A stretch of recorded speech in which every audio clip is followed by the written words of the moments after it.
Donc, si on fait l'optique plutôt que l'hydro, on va commencer par les lois de la réfraction, de la réflexion. Alors, en fait, je vais procéder comme ça. Donc, vous dites que vous avez commencé l'optique en TP, vous avez vu quoi et vous voulez qu'on voit quoi?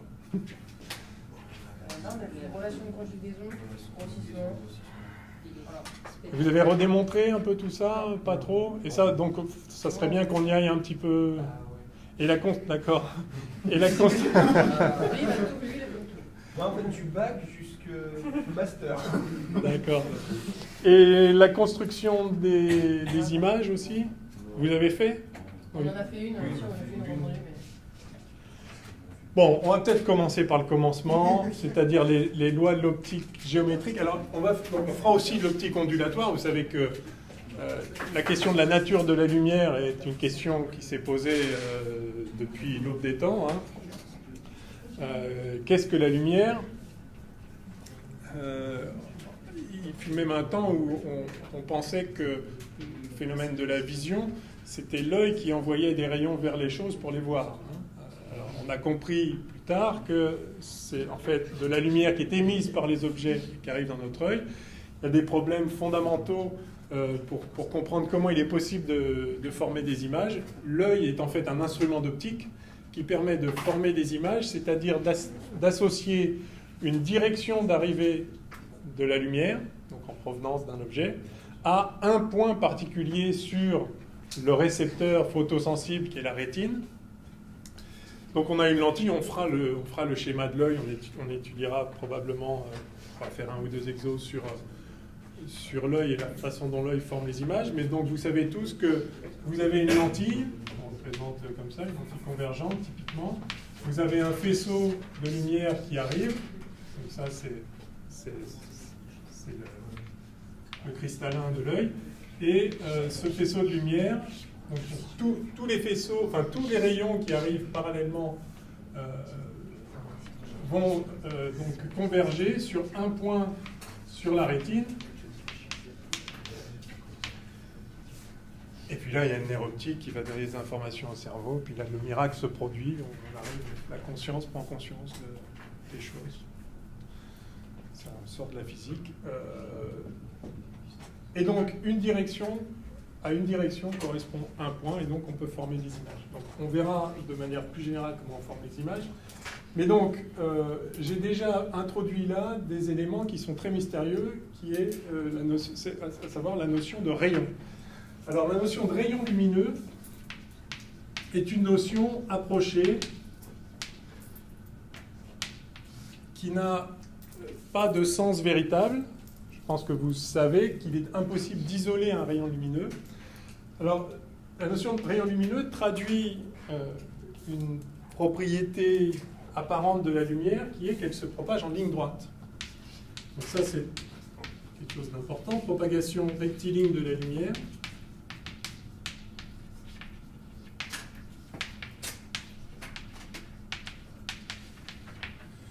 Vous avez une source de lumière et un récepteur. Tout se passe comme si la lumière était composée de rayons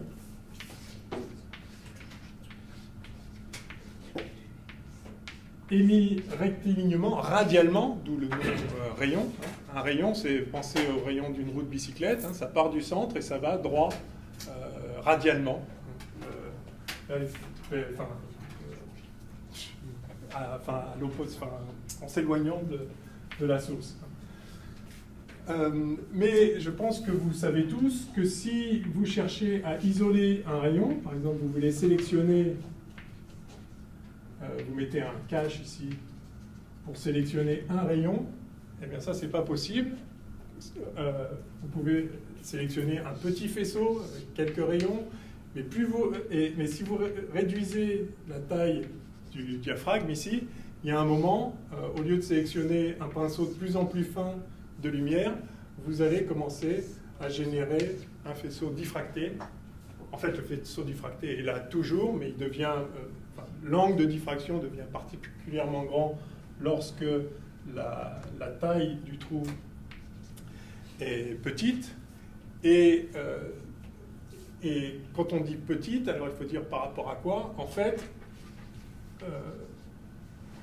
il y a une échelle de longueur naturelle dans le problème, dont on a compris très tard qu'il s'agissait en fait de la longueur d'onde de la lumière. Donc la lumière, on la voit classiquement, géométriquement, comme un ensemble de rayons. En réalité, c'est un phénomène ondulatoire.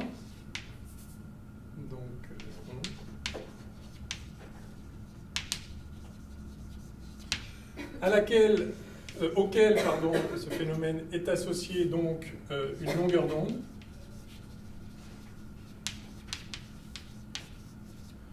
On note généralement lambda, une pulsation, on note oméga, une période, donc vous avez une onde typiquement comme ceci. Alors la longueur d'onde, c'est la distance entre deux crêtes. La période, c'est le temps qu'il faut... Alors, pardon, il manque un élément ici, c'est la vitesse de l'onde, qui, comme vous le savez, pour la lumière, est la vitesse de la lumière, en tout cas dans le vide. Donc, la période, c'est le temps qu'il faut à la lumière pour parcourir une longueur d'onde. Donc, vous avez des relations, on peut aussi noter la fréquence nu. Alors là, il faut que vous connaissiez les relations entre ces grandeurs.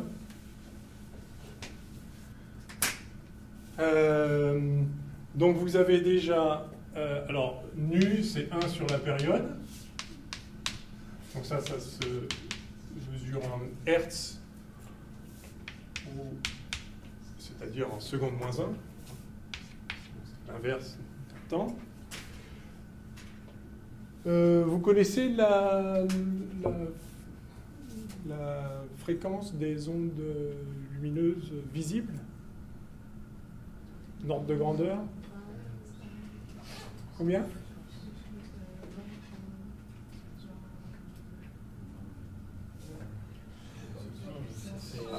Alors, on va la voir à partir de la longueur d'onde, parce que je suis sûr que vous connaissez les longueurs d'onde lumineuses, par contre. Oui.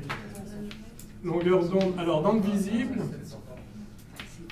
entre 0,4 et 0,8 microns, c'est ça? Ouais, 400-800 nano à peu près. Hein. Les petites longueurs d'onde correspondent, ouais, bleu, violet, et les grandes au rouge. Comme vous le savez, au-delà il y a l'infrarouge, en deçà il y a l'ultraviolet. Si on descend vraiment, on a après les rayons X, les rayons gamma. Et puis par là, au-delà de l'infrarouge, après on a les ondes millimétriques, les ondes radio. Donc quelle est la relation entre lambda et nu ou T? Ah non, non. Non, là vous parlez de l'énergie d'un photon. Là, oui. Alors, oui, lambda égale C sur nu, c'est ça? C'est ça que vous disiez? Nu égale C sur lambda, c'est ça que vous disiez? Enfin, lambda égale CT, hein, c'est ce que je disais. Pendant la période T, à la vitesse de la lumière, on parcourt une longueur d'onde lambda. Donc CT, c'est-à-dire C sur nu. Voilà. Alors du coup, nu égale C sur lambda. Et donc si lambda vaut... Allez, on va se mettre au milieu, on va prendre 0,6 microns. Donc ça fait... alors C, c'est à peu près 3,10 puissance 8 mètres par seconde. Et lambda, donc si on prend 600 nanos, ça fait 6,10-7. Ça fait 3/6, c'est 1,5, donc ça fait 5, 10, 14 secondes moins 1. D'accord? C'est beaucoup, beaucoup, beaucoup. 10 puissance 14 fois par seconde, 5 10 puissance 14 fois par seconde, le champ électrique associé à l'onde lumineuse aussi. C'est extrêmement rapide, c'est-à-dire que notre œil n'a aucune chance de voir le fait qu'il y a de la lumière, il n'y en a pas, il y en a, il n'y en a pas, il y en a, il n'y en a pas, d'accord ? Si notre cerveau, si notre rétine, chimiquement, puis notre système nerveux, physiquement, électriquement, puis notre conscience, conscientiellement, était capable de suivre avait une résolution temporelle plus fine que 10 puissance moins 14 secondes, on verrait la lumière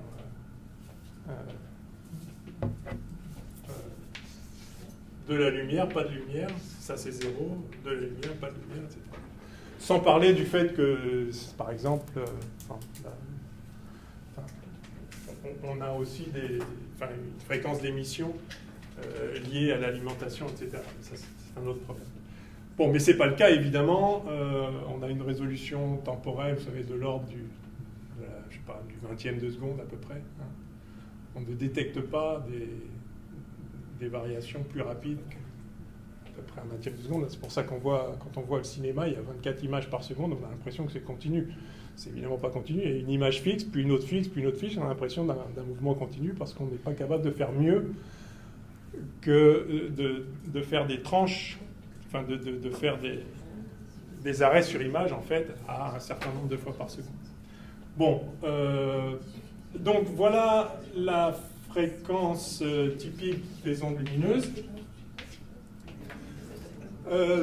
J'ai dit au passage que la lumière, c'était des ondes électromagnétiques. Je pense que vous le savez aussi. On n'a pas encore fait les ondes électromagnétiques, mais donc il y a effectivement un champ électrique et un champ magnétique qui oscillent. Il faut savoir que, on verra les ondes électromagnétiques, hein, si vous avez une onde qui se propage dans cette direction-là, je vais appeler U la direction de propagation, les ondes lumineuses sont des ondes transverses, c'est-à-dire que les champs électriques et magnétiques sont dans le plan orthogonal à la direction de propagation. On va présenter ça comme ça. Et vous avez par exemple le champ E comme ceci, et le champ B est orthogonal au champ E. Ça, c'est la structure des ondes électromagnétiques. On démontrera ça quand on fera l'électromagnétisme. Vous avez un trièdre direct comme ça, formé par la direction de propagation, le champ E et le champ B. Alors, des expériences déjà au XIXe siècle, ont permis de montrer que, fin du XIXe siècle, ont permis de montrer qu'on était sensible en fait au champ E et pas au champ B. C'est le champ E qui correspond au phénomène lumineux.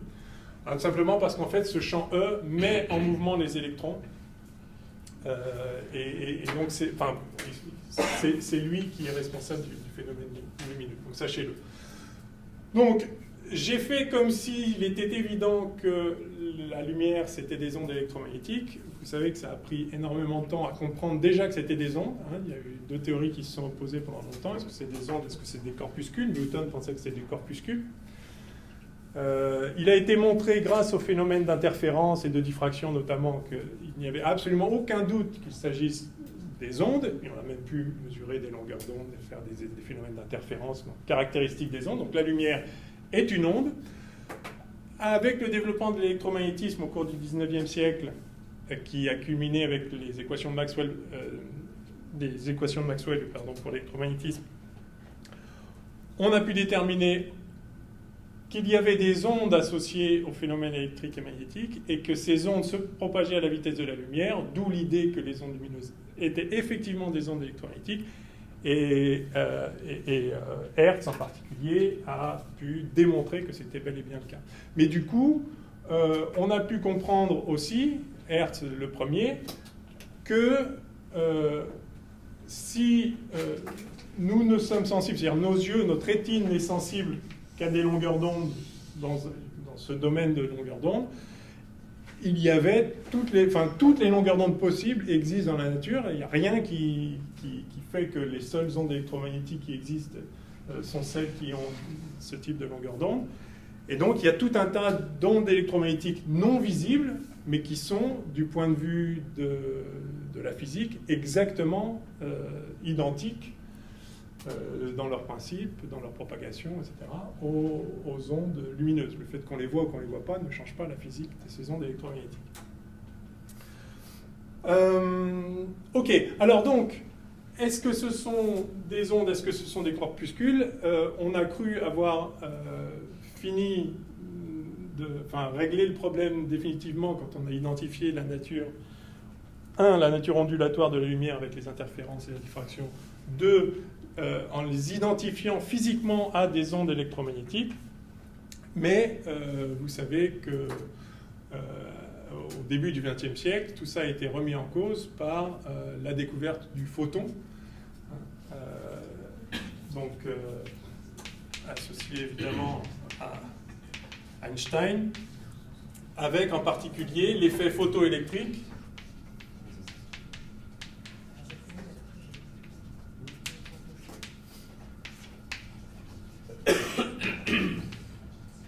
Et donc ce fameux article de 1905 d'Albert Einstein, un des fabuleux articles d'Albert Einstein de 1905 avec la relativité restreinte, le mouvement brownien, donc l'effet photoélectrique qui démontre que la lumière bien qu'ondulatoire se comporte aussi sous certains aspects comme des particules.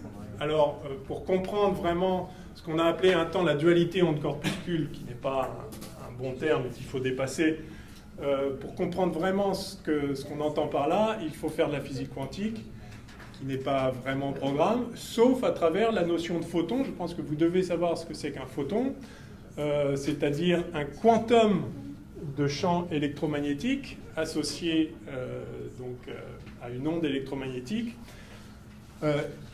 Il s'avère que la lumière se manifeste dans ses interactions avec la matière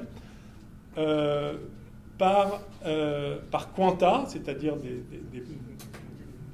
des entités discrètes. On ne peut pas, une certaine vibration lumineuse, une certaine onde électromagnétique, qui a une fréquence nue, ne peut interagir avec la matière qu'en échangeant au minimum une énergie E égale h nu, qui est donc le quantum d'énergie associé à la vibration lumineuse de fréquence nue. Et non seulement ça doit être, l'énergie échangée est au moins ça, mais en fait l'énergie échangée est un multiple de ça. Donc énergie mise en jeu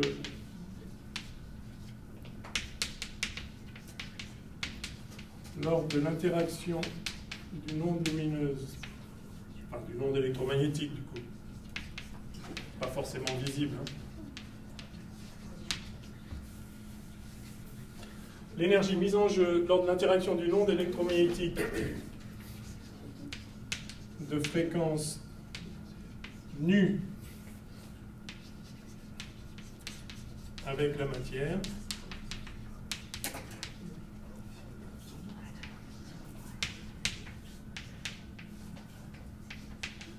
est toujours un multiple de h nu, un multiple entier de h nu. Soit une fois, soit deux fois, soit 12 fois, soit 300 257 fois, mais pas 2,5, 2,3. Donc ça, c'est la notion de photon, qui en fait avait été introduite avant l'effet photoélectrique, avant Einstein par Planck, comme vous le savez. D'ailleurs, ce H s'appelle la constante de Planck.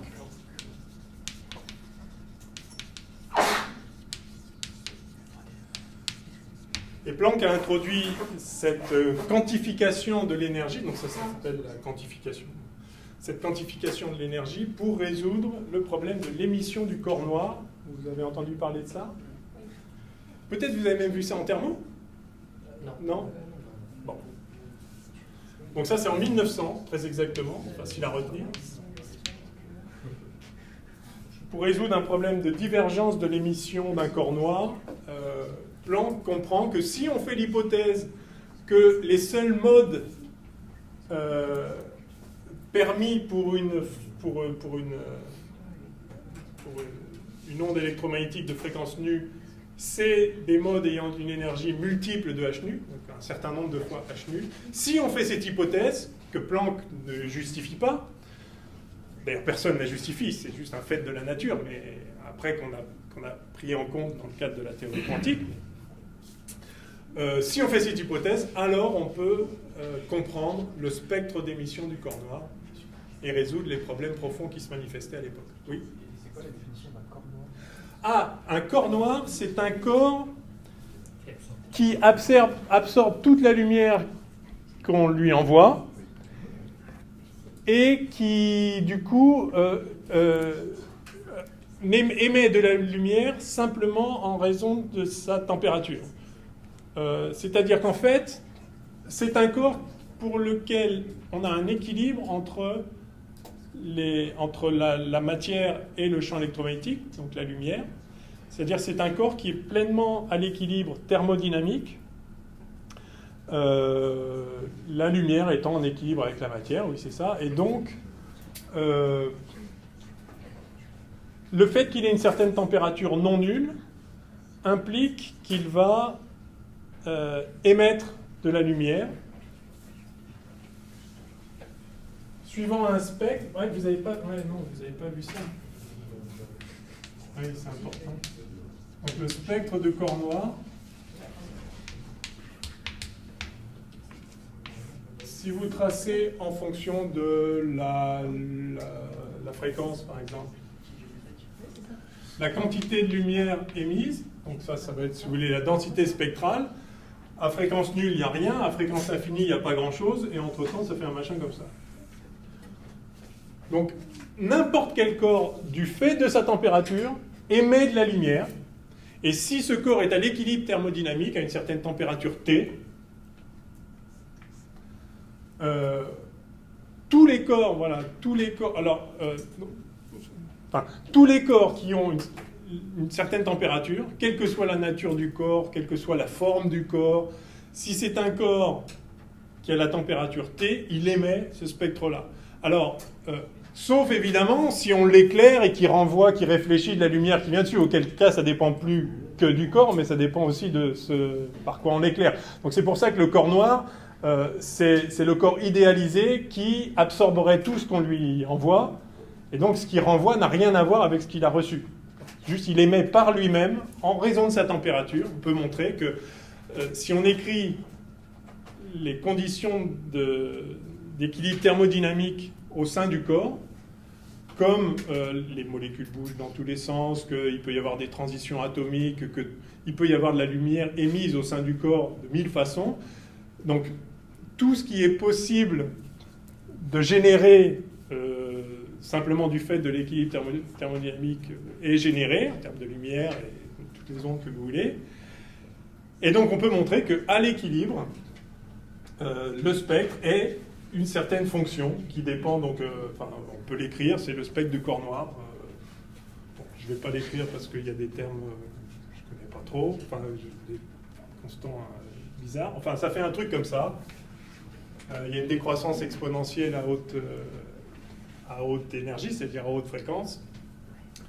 Et le problème, en fait, du corps noir, c'était qu'avant qu'on comprenne... Vous avez vu quand même en thermodynamique qu'il y avait 1,5 de kT par degré de liberté? Ah. Donc à l'équilibre, vous avez 1,5 de kT par degré de liberté. Chaque onde lumineuse est un degré de liberté. Enfin, vous pouvez... c'est une... le corps, en principe, peut émettre de la lumière à n'importe quelle fréquence, et il le fait effectivement. Mais si on applique les lois de la thermodynamique standard en disant qu'à n'importe quelle fréquence, on peut émettre n'importe quelle énergie lumineuse, alors on obtient quelque chose qui colle très très bien pardon, non, c'est l'inverse. qui colle très très bien à basse fréquence, c'est-à-dire à grande longueur d'onde, mais qui va diverger parce qu'en fait, plus vous allez haut en fréquence, plus vous pouvez mettre... oui, les fréquences étant de plus en plus... Pardon, les hautes fréquences et des petites longueurs d'onde, et vous avez plein de modes qui vont récupérer énormément d'énergie, et donc ça va diverger, vous allez émettre, c'est ce qu'on appelle la divergence ultraviolette, parce que plus on va haut en fréquence, petit en longueur d'onde, plus vous en émettez, et donc c'est un problème, ça va même diverger, c'est complètement pas physique. Mais si on fait l'hypothèse qu'en fait, à la fréquence nu, on ne peut émettre que des paquets H nu, alors le facteur de Boltzmann, vous connaissez le facteur de Boltzmann, E puissance moins E sur KBT, d'accord ? Donc si vous dites que E, ça peut être que des multiples de la fréquence, vous savez, donc ce quantum pour la fréquence nue, vous allez voir qu'il va être très très difficile d'émettre des photons de haute fréquence, c'est-à-dire de grande énergie, parce que simplement à l'équilibre thermodynamique, il y en a très très peu, ils sont très très peu représentés. Juste statistiquement, il y a très très peu de chances d'avoir un niveau d'énergie suffisamment élevé pour émettre H nu. D'accord ? Enfin, vous voyez l'idée ? Et par conséquent, vous allez avoir une coupure exponentielle à haute énergie, qui est précisément ce qu'on observe là. Et donc, quand on met tout ça ensemble et qu'on fait le calcul proprement, ce qu'a fait Planck, on trouve une certaine formule qui, à basse énergie, colle tout à fait avec ce qu'on attendait sans l'hypothèse du photon, et à haute énergie est profondément modifiée par cette hypothèse, et qui, à toute fréquence, donne exactement le rayonnement émis qu'on observe quand on regarde un corps noir, c'est-à-dire un four, typiquement. Un corps noir, en gros, c'est un four. Vous le faites chauffer à une certaine température, puis vous faites un petit trou pour qu'il sorte de la lumière, et vous analysez le spectre de cette lumière. Et voilà. Alors, puisque vous n'avez apparemment pas encore vu le corps noir, c'est l'occasion. Si on augmente la température, donc vous voyez qu'il y a un maximum ici, il y a une fréquence qui correspond au maximum de l'émission lumineuse. Plus basse fréquence, il y en a moins, plus haute fréquence, il y en a moins. Ce maximum, il correspond à quelle énergie ? À peu près, alors à peu près parce qu'il y a des facteurs numériques, mais grosso modo, le maximum de l'énergie émise correspond à H nu de l'ordre de KBT. D'accord ? Parce que KBT, quand vous avez un corps à la température T, KBT, c'est l'énergie qu'il y a typiquement dans les degrés de liberté. C'est l'énergie, si vous voulez, de chaque molécule dans le système, d'accord ? Et la fréquence lumineuse émise, c'est celle pour laquelle les photons ont précisément cette énergie qui est là, globalement distribuée entre les différents degrés de liberté. Donc retenez ça. Le facteur numérique précis ici, d'abord ça dépend si on regarde l'émission en fonction de lambda ou en fonction de nu ou en fonction de lambda. Donc il y a un terme ici d'ordre unité. Et retenez que l'ordre de grandeur de la fréquence émise, c'est-à-dire de l'énergie des photons émises en majorité, c'est proportionnel à KBT. Par conséquent, si on augmente la température, que se passe-t-il ? Eh bien, le pic va se déplacer vers les plus hautes fréquences. Et alors, ce qui se passe, c'est qu'en fait, on observe ça. Si vous prenez une température plus élevée, ça ne va pas beaucoup changer. Enfin, si, ça va augmenter. En fait, ça augmente l'intensité d'émission partout. Et ça décale. Bon, je le fais sans doute pas très bien. Et ça décale le maximum, évidemment, vers. Donc là, c'est T1. Ça décale le maximum vers des fréquences plus élevées, puisqu'on a une température plus grande, T2 plus grande que T1 ici. Et si vous augmentez encore la température, ça va... Donc plus le corps est chaud, plus il rayonne. Non seulement plus il rayonne, c'est-à-dire il y a d'autant plus d'énergie rayonnée, plus de nombre de photons rayonnés à chaque fréquence, mais en plus il rayonne à des fréquences de plus en plus élevées, donc des longueurs d'onde de plus en plus courtes. Donc un corps, typiquement un corps comme le mien, 37 degrés, j'espère, rayonne dans l'infrarouge, c'est-à-dire que le pic ici Ben, vous pouvez regarder, hein, si vous mettez ici, tiens, allons-y, où rayonne, de toute façon, c'est des choses qu'il faut que vous sachiez faire aussi. Mettons ici 37 degrés. Alors 37 degrés Celsius, il faut le mettre en Kelvin, bien sûr. Donc 37 plus 273, ça fait 310. Ouais. 310, KB, 1,38, 10 moins 23, c'est ça? Vous savez tout ça? Si vous savez 1,4, ça va, hein? Mais sachez-le quand même. Donc, et ça, c'est des joules par Kelvin, hein, parce que quand on multiplie par des Kelvin, ça fait des joules. Et puis, du coup, nu, c'est donc ça, divisé par H, et H, c'est 6,6, 10 moins 34, hein? Joules seconde. Yes? Alors, à vos calculettes, que vaut nu? Pendant qu'on y est, on va plutôt calculer lambda. D'abord ça fait combien, ça? Donc ça fait déjà 3 fois 40, donc ça fait 4,2, 10 moins 21 joules, c'est ça? 4.3. 4,3, ouais. 4,3, 10 moins 21 joules. Tiens, en électronvolts. Divisé par 1,6, 10 moins 19. Donc ça fait à peu près 0,03. Un petit peu moins. 0,028. 27 électronvolts. Ok. Et donc ça fait quelle longueur d'onde? C'est sur lambda. C'est sur nu, pardon. C'est sur nu. C'est sur nu, c'est donc C. CH, donc HC sur KBT. Et combien ça?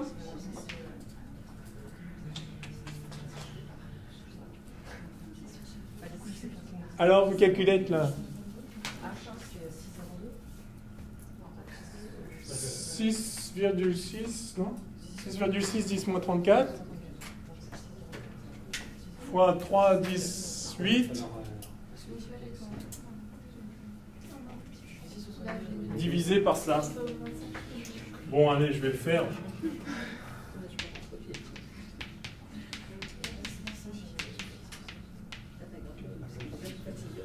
Divisé par 4.3, 10 moins 21. Alors, 34 moins 8, 22.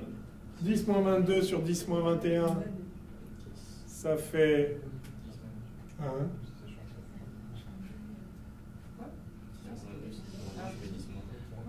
Ça fait 10 moins 1?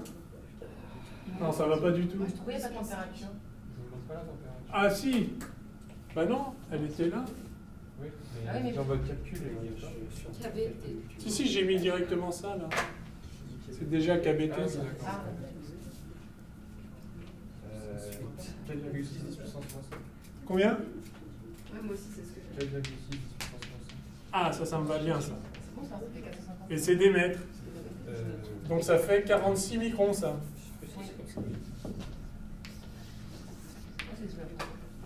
46 micromètres. Donc, quand on est dans le noir, on ne se voit pas. Parce que ça, c'est pas visible.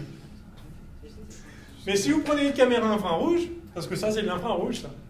Si vous prenez une caméra infrarouge, vous allez voir, qui est sensible autour de 50 microns, bah vous allez voir n'importe quel corps qui a 37 degrés. Vous n'allez pas voir les corps qui sont plus froids, parce que les corps qui sont plus froids, enfin, vous allez voir peu, si vous voulez. Les corps qui sont plus froids, les voilà. Ils ont un maximum d'émission encore plus bas. Donc dans l'infrarouge, encore plus lointain. D'accord ? Donc quand vous chauffez un corps, il se met à rayonner. Plus vous le chauffez, plus il rayonne des longueurs d'onde élevées. À la température de nos corps, à la température des corps sur la planète, ça rayonne dans l'infrarouge. Et quand il fait très très froid, ça rayonne encore moins ou encore plus bas en infrarouge. Et puis quand vous chauffez, au bout d'un moment, ça devient rouge. C'est comme ça que vous avez des braises qui sont d'abord rouges. Quand le corps est chaud, une braise, c'est un corps noir. Hein. C'est un corps noir, rouge. C'est un corps noir qui est suffisamment chaud pour rayonner, pour avoir son maximum ici dans le rouge. Et puis après, on commence à remplir tout le spectre. Et donc, quand on dit vous prenez un métal qui est chauffé à blanc, au début, quand vous le chauffez, il devient rouge, et puis il est chauffé à blanc, c'est-à-dire qu'après, il est blanc, il y a toutes les couleurs, hein, parce qu'il a son maximum là. Puis après, il pourrait même être chauffé à bleu, peut-être, si on se décale encore plus, quoi. Et le soleil, bien évidemment, a son maximum dans la partie visible. Pas bête, le soleil. Ah, c'est plutôt pas bête notre œil. Hein. C'est-à-dire que nos yeux sont adaptés, évidemment, pour être le plus sensibles là où il y a le plus de lumière. Quelle est la température de surface du soleil ?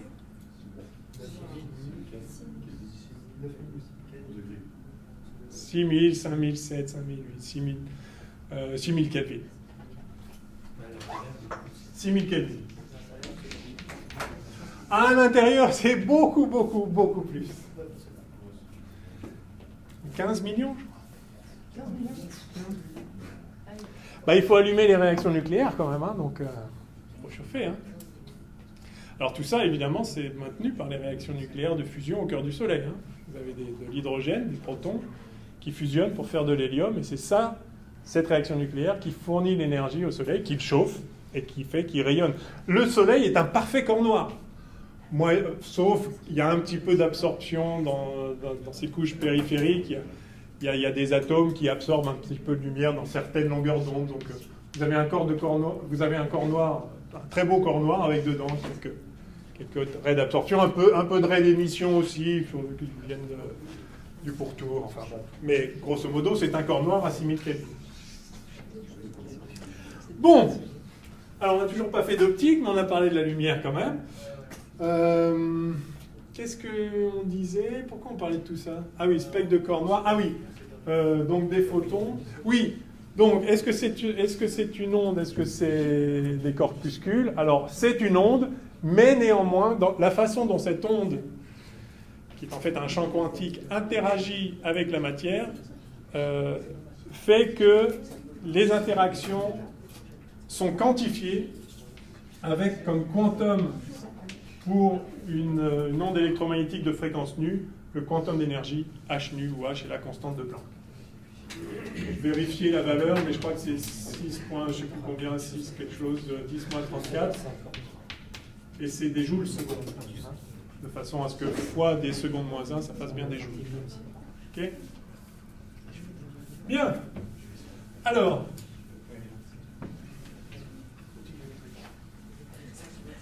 oui, alors, donc, comme ce sont des ondes qui ont une certaine... Ça y est, je retrouve le fil. Comme ce sont des ondes qui ont une certaine longueur d'onde, on ne peut traiter... Alors, en fait, on a des fronts d'onde, c'est-à-dire, imaginons qu'on a une source comme ceci, comme une pierre qu'on lâche à la surface de l'eau, enfin, dans l'eau, ça fait à la surface des ondes. Si vous avez une source ponctuelle de lumière, ça va émettre de la lumière dans toutes les directions, de façon sphérique, et ça va faire des fronts d'onde comme ceci, qui se propagent, donc radialement, à partir de la source, à la vitesse c, vitesse de la lumière dans le vide. Alors on verra dans un milieu, c'est plus tout à fait c, on y vient tout de suite. C'est là que commence l'optique, justement, l'optique géométrique. Alors, j'ai mis des flèches là. Ces flèches, c'est ce qu'on appelle les rayons. En réalité, il n'y a pas de rayons lumineux. Ça n'existe pas un rayon lumineux. Il y a des ondes lumineuses, il y a des fronts d'ondes, d'accord? C'est-à-dire des surfaces équiphases qui donnent la phase de l'onde, d'accord? Vous avez le champ électrique associé à l'onde qui est d'un certain E0 fois... alors je vais le représenter pas en complexe pour peut-être pas trop vous troubler. Oméga T. Ça, vous connaissez cette forme-là? Vous l'avez vu, ça? Oui. Bon. Ça, c'est 2pi sur lambda U dans la direction de propagation. R, c'est la position. Oméga, c'est... Ah oui, j'ai pas fini mes relations entre... Oméga, c'est 2pi nu, d'accord? La pulsation, standard.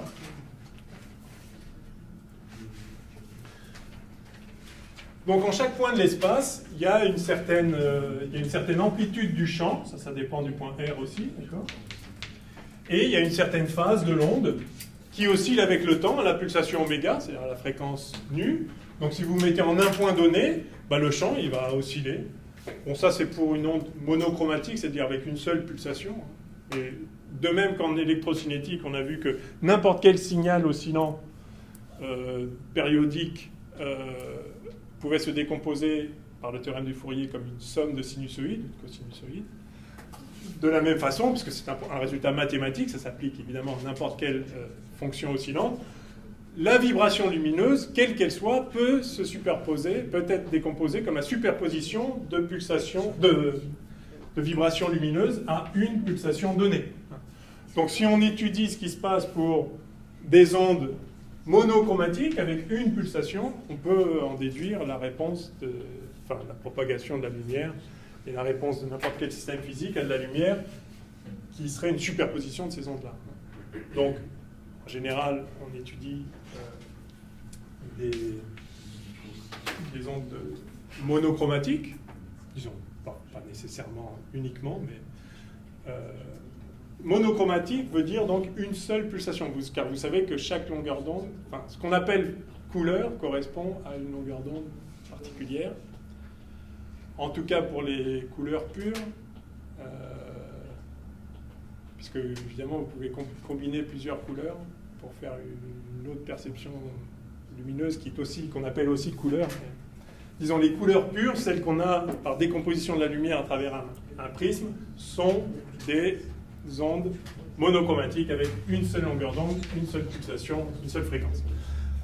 Ok, donc la lumière, ce n'est pas des rayons, ce sont des ondes qui se propagent dans l'espace, mais localement, on peut toujours décrire, on peut toujours en fait développer cette forme, qui est une forme très générale. Alors non, justement, ça c'est pas encore la forme générale.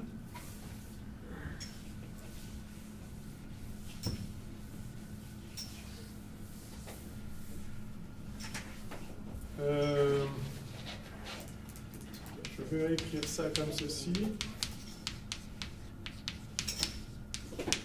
Donc il y a une certaine amplitude de l'onde. Cos oméga t, je vais mettre plus une certaine phase ici, d'accord? Ouais. Localement, autour du point R0,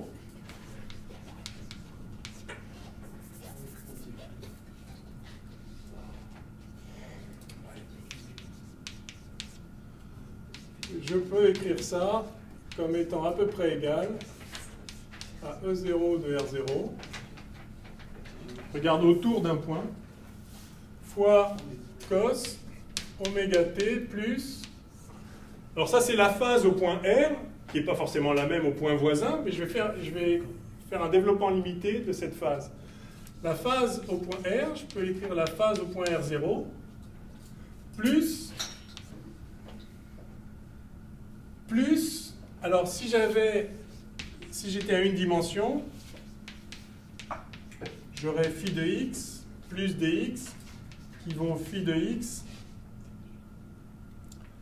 plus dφ sur dx dx au premier ordre. Ok? Là, j'aimerais bien pouvoir écrire phi de R0 plus dr, pour un point au voisinage de R0.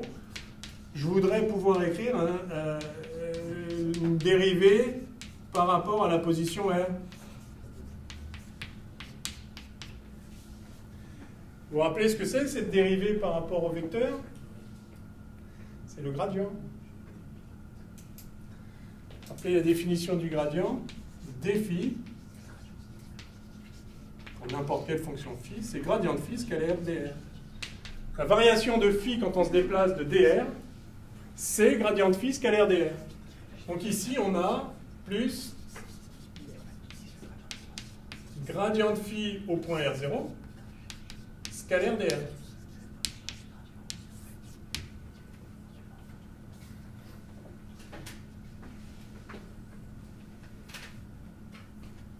Yes?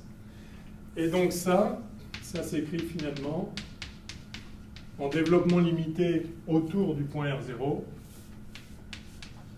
Alors ça, c'est juste une phase constante. Je peux la réabsorber dans la définition du temps. Je vais mettre cos de oméga t', je change le zéro du temps, moins k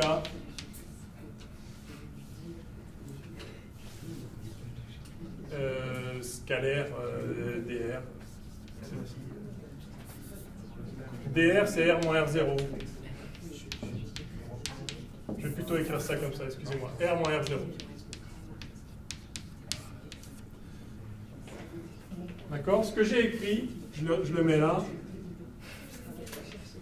c'est que phi de R, c'est phi de R0 plus gradient de phi facteur de R moins R0. D'accord? J'ai peur de vous avoir un peu perdu là. Ça, c'est vraiment l'équivalent de, si j'étais à une dimension, j'aurais ça.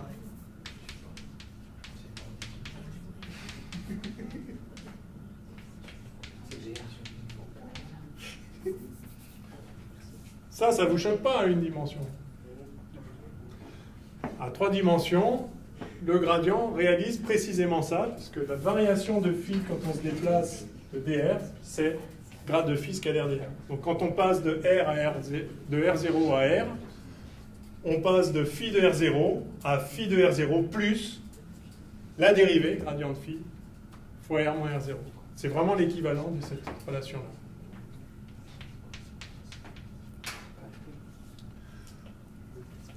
Par conséquent, en absorbant des termes constants, c'est-à-dire phi de R0 plus gradient de phi, enfin moins gradient de phi scalaire R0, ça c'est des termes constants, je peux les absorber dans le temps simplement en changeant l'origine du temps, je l'appelle T', pour ne pas créer de confusion. Et il me reste moins K scalaire R, où K, par définition, c'est moins gradient de phi.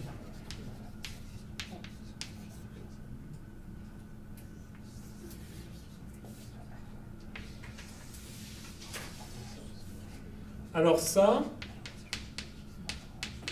je viens de vous le faire un petit peu vite, mais c'est ce qu'on appelle le théorème de Malus. C'est extrêmement important.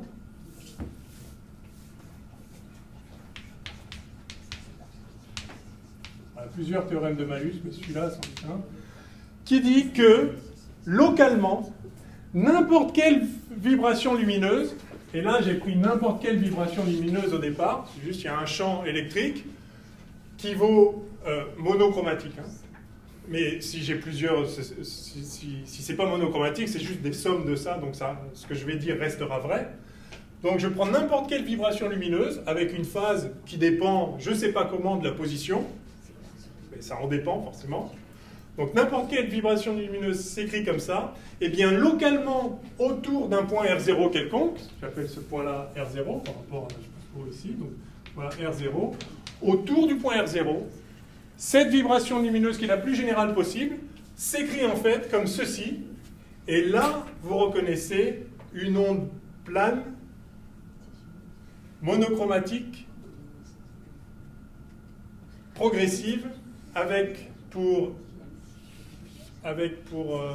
nombre d'ondes K.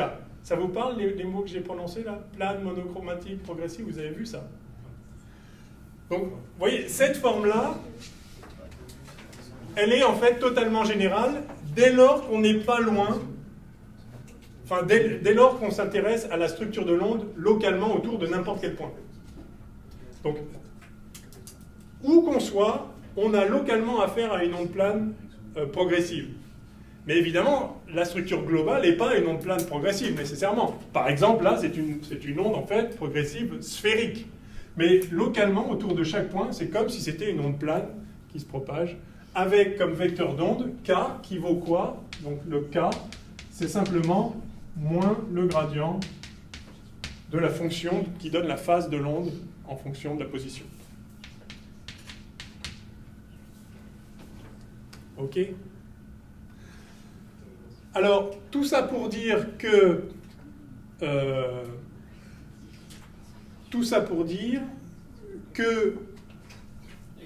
localement, on a affaire à des fronts d'onde qui sont parallèles comme ça, et qu'on peut définir le rayon lumineux comme étant justement le rayon porté par le vecteur K, c'est-à-dire le rayon, c'est-à-dire la droite perpendiculaire au plan d'onde, hein, puisque K, c'est le gradient de phi, donc K a la direction orthogonale aux surfaces phi égale constante, c'est-à-dire des surfaces équiphases. K est orthogonale aux surfaces équiphases.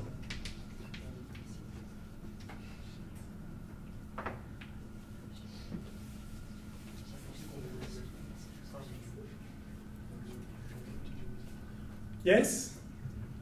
Ouais? Non? En fait, on s'attendait à un petit jeu. Je sais, mais je suis obligé de définir les rayons.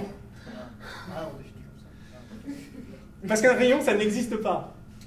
Et ça va être utile pour l'optigéométrie, je vous le promets.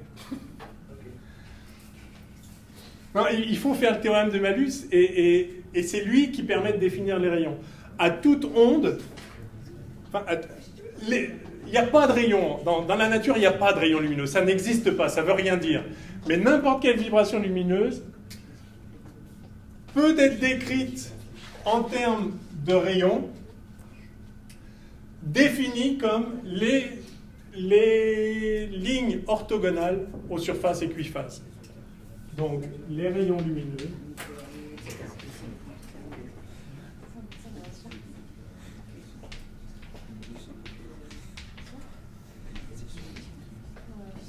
sont les lignes orthogonales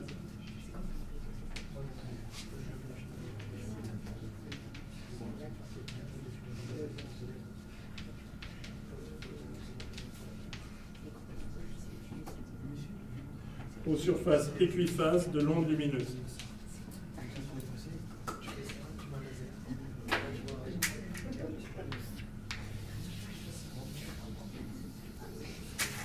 Ça, c'est le théorème de Malus. Enfin, c'est une expression du théorème de Malus. Et si vous avez compris ça, c'est déjà un grand pas de fait, parce que maintenant, on va pouvoir utiliser les rayons. Donc, on sait ce que c'est. Et c'est important aussi parce qu'on comprend pourquoi on ne peut pas isoler un rayon. Parce que le rayon n'existe que dans la mesure où il existe une surface d'onde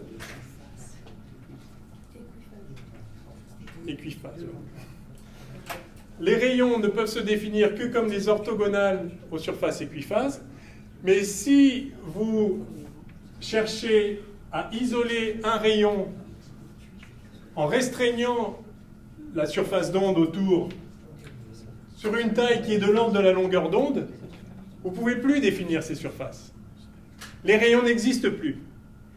Et du coup, cette petite région d'espace où vous avez voulu isoler un rayon, en fait, donc vous avez isolé une petite surface d'onde. Il n'y a pas de rayon, il n'y a que des surfaces d'onde. Hein. Vraiment, ça c'est important. Cette petite surface d'onde va se comporter comme une source de lumière et émettre de la lumière dans toutes les directions. Et c'est ce qui se passe. Alors ça nous amène au principe de Huygens-Fresnel, qu'on verra pas tout de suite, quand on fera l'optique physique. Mais il faut comprendre l'origine de tout ça. C'est qu'en fait, chaque petit élément d'une surface d'onde est par soi-même une source lumineuse qui va émettre de la lumière dans toutes les directions. Quand vous avez une surface d'onde qui a une grande dimension par rapport à la longueur d'onde, justement, chaque petit élément de surface d'onde va émettre de la lumière dans toutes les directions, et ces lumières vont interférer les unes avec les autres. Le résultat, c'est que les seuls...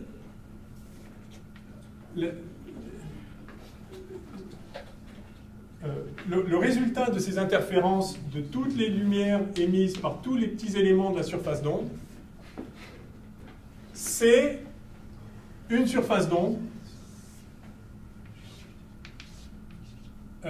C'est une surface d'onde qui correspond à une propagation le long de son orthogonale, donc le long du rayon associé. Donc ces interférences, lorsque la surface d'onde n'est pas restreinte à une trop petite surface, je ne sais plus ce que j'ai dit, lorsqu'on ne restreint pas à une trop petite surface,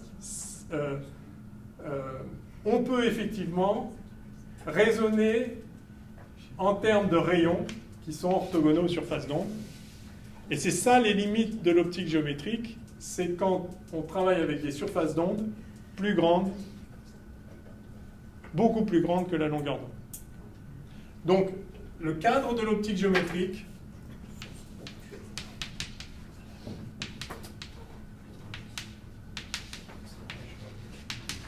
c'est l'étude des rayons lumineux, l'étude des phénomènes lumineux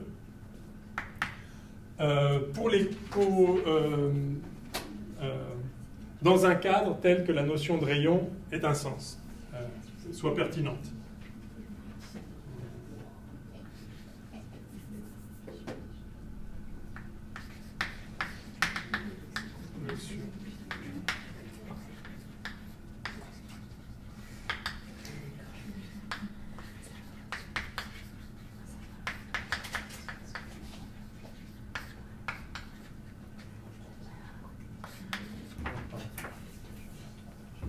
Ok, alors qu'est-ce qu'on fait maintenant avec ces rayons ?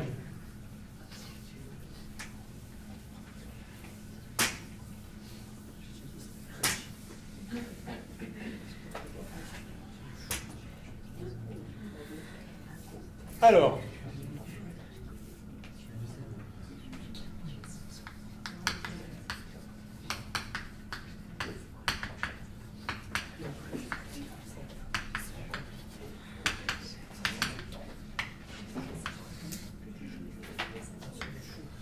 première loi, dans un milieu homogène, les rayons lumineux, donc maintenant on peut parler de rayons lumineux, se propagent en ligne droite, enfin sont rectilignes, exactement, la lumière se propage en ligne droite et donc les rayons sont rectilignes.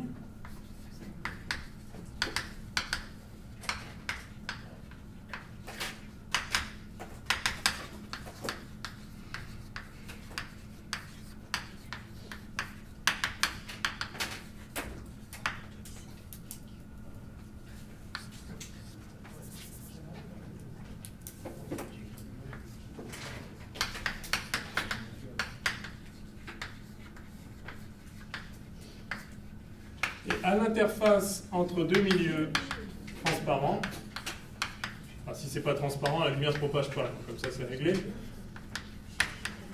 Donc à l'interface entre deux milieux transparents, vous avez un rayon réfléchi et un rayon transmis, qu'on appelle réfracté.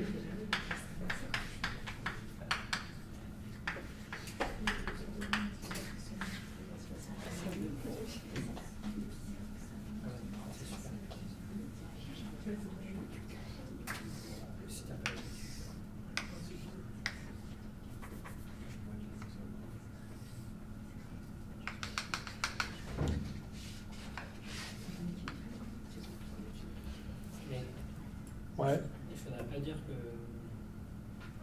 que la vitesse de la lumière dépend Dépend. du milieu. Si j'y viens, mais je vais introduire la notion d'indice de réfraction.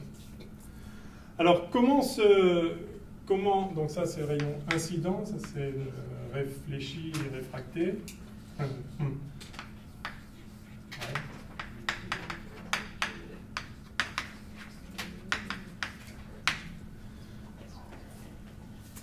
Alors, c'est ce qu'on appelle les lois de Snell-Descartes. Donc, monsieur Snell, monsieur Descartes ont découvert ça. En fait, Ibn al-Haytham, au XIIe siècle, je crois, ou XIe siècle, XIIe siècle, a établi le même résultat, donc bien avant. Ces lois montrent qu'en fait, les milieux transparents sont caractérisés par une grandeur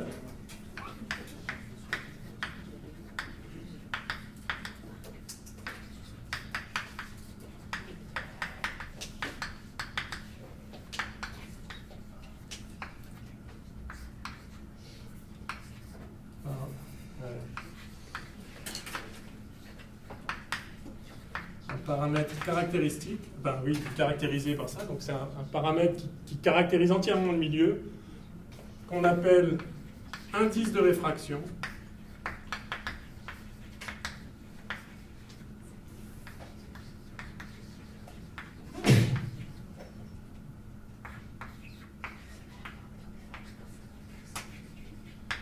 Qui suffit à déterminer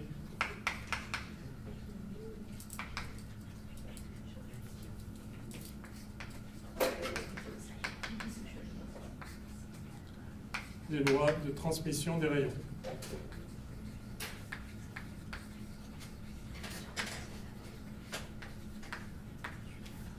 Alors cet indice, on le note n en général.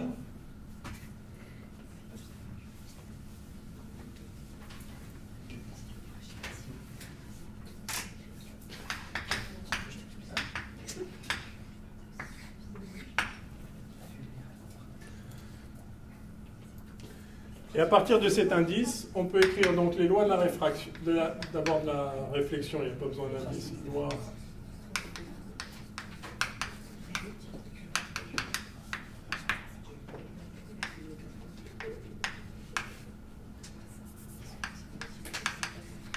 Donc la première loi, c'est que le rayon réfléchi appartient au plan d'incidence.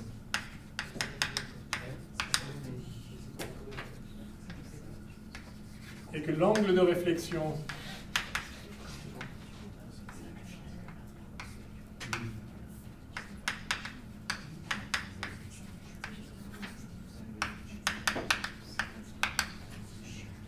est égal à l'angle d'incidence. Alors, qu'est-ce qu'on appelle le plan d'incidence? Le plan d'incidence, c'est le plan qui contient le rayon incident et la normale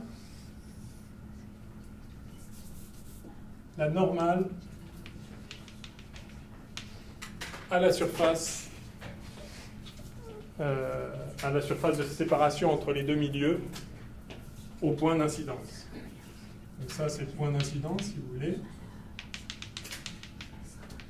Ça, c'est la normale à la surface de séparation. Donc, première loi, le rayon réfléchi appartient au plan d'incidence. Ici, le plan du tableau. Et deuxième loi, donc, l'angle d'incidence. Alors, je vais l'appeler... En général, on l'appelle un I. Donc, ça, c'est incident. Et l'angle réfléchi, petit r ici. Alors c'est l'angle en partant de la normale, hein, c'est l'angle qu'il y a entre la normale et le rayon. Et donc on a R égale moins I si on tient compte de l'orientation, c'est-à-dire si on part de la normale, R évidemment de l'autre côté de la normale, revient pas la lumière ne revient pas sur elle-même, elle garde le même angle, mais de l'autre côté de la normale. Donc R égale moins I. OK?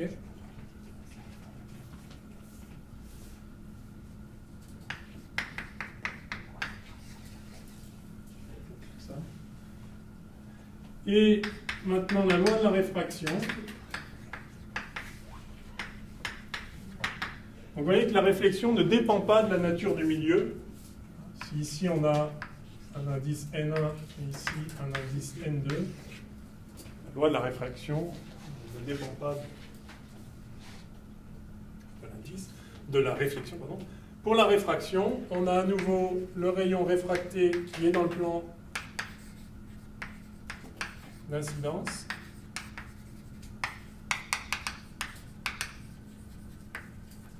Par symétrie, c'est évident, hein. C'est-à-dire que le rayon réfracté, il ne va pas se mettre à sortir du plan, parce que s'il sortait vers l'avant, pourquoi pas vers la droite, hein, c'est complètement symétrique. Donc, ne serait-ce que par symétrie, forcément, le rayon réfracté est dans le plan d'incidence. Et maintenant, l'angle de réfraction, je vais l'appeler I', alors je vais plutôt appeler ici N et N', pardon.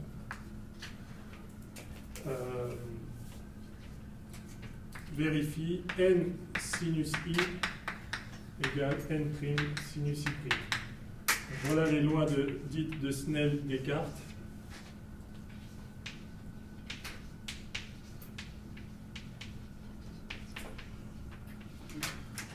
Moi, comme j'ai fait mes études en France, je ne savais même pas que Snell existait. On m'a toujours dit que c'était les lois de Descartes. Bon. Et en Angleterre, c'est... Voilà, en Angleterre, ils ne savent pas que Descartes a travaillé sur l'optique. Bon, c'est la vie. Mais en réalité, comme je vous disais, c'est Ibn al-Haytham qui a fait tout ça bien avant.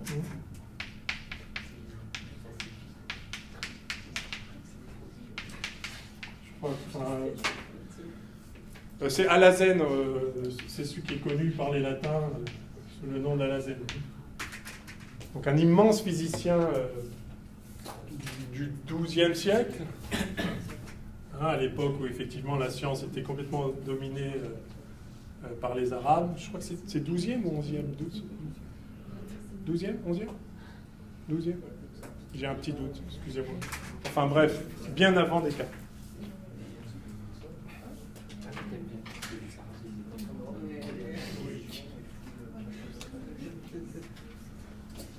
OK? Ah, une petite remarque pas inintéressante. La loi de la réflexion, c'est comme la loi de la réfraction en mettant, c'est comme si l'indice, enfin c'est comme si on mettait pour indice du milieu de réflexion moins l'indice du milieu d'incidence. C'est comme s'il y avait moins n là. S'il y avait moins n, vous auriez, je dis ça parce qu'on le reverra quand on va faire les formules de conjugaison avec des miroirs. Vous avez n sinus i qui vaut moins n sinus r.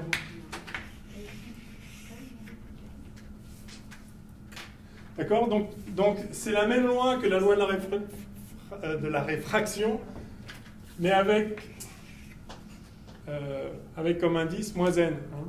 En fait, donc vous transmettez dans le milieu lui-même, et donc c'est le même indice, puisque c'est le même milieu, mais avec le signe moins, parce qu'en fait, il est réfléchi. Enfin, parce que c'est une façon de le voir, et si on pense qu'à chaque fois qu'on a une réflexion, en fait, c'est comme si on avait une transmission dans un milieu d'indice moins n, moins le milieu d'où on vient, quel qu'il soit, ça permet de voir des similarités entre les formules qui s'appliquent au dioptre et les formules qui s'appliquent au miroir. Donc en fait, c'est utile de le voir. Comme ça permet aussi de vérifier un certain nombre de relations de conjugaison par la suite. Bon, ça, vous connaissez ça. Alors, en fait, on a découvert que ce n, c'est pas n'importe quoi. Ça caractérise le milieu du point de vue de la façon dont la lumière se propage, surtout quand on passe d'un milieu à un autre. Mais en fait, c'est lié à la vitesse de propagation de la lumière dans le milieu. Je peux effacer, oui. Je pense que vous savez tous. En fait, la vitesse de propagation de la lumière dans le milieu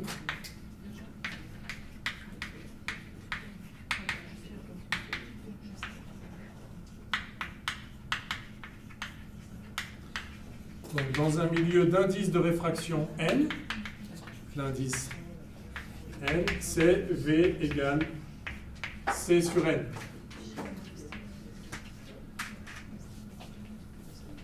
Donc cet indice, c'est pas n'importe quoi, c'est juste le rapport entre donc C et la vitesse de la lumière. Donc ça, c'est toujours plus grand que 1, bien sûr, on va dire supérieur ou égal à 1. Dans le vide, donc le vide, c'est un milieu d'indice 1, mais dans tous les autres milieux, la vitesse se propage moins vite que la vitesse de la lumière dans le vide. Donc ce qu'on appelle vitesse de la lumière, c'est en fait la vitesse de la lumière dans le vide. Dans n'importe quel autre milieu, en fait, la lumière se déplace moins vite que la vitesse de la lumière, que c'est. Et du coup, c'est pas inintéressant, du coup, il est parfaitement possible pour la lumière, pour un corps quelconque, pardon, de se déplacer plus vite que la vitesse de la lumière dans un milieu. Il est impossible d'aller plus vite que c. Ça, c'est une propriété de l'espace-temps. C'est la relativité restreinte, ça n'a rien à voir avec la lumière d'ailleurs. C'est une propriété de l'espace-temps qu'il est impossible d'avoir V plus grand que C. Ça, c'est impossible. Pour 1000 raisons qu'on reverra quand on fera un peu de relativité. Par contre, V plus grand que C sur N, qui est la vitesse de la lumière dans le milieu d'indice N, ça, c'est parfaitement possible. Et quand ça se produit, quand vous avez une particule qui va plus vite que la vitesse de la lumière dans un milieu, est-ce que vous savez ce qui se passe?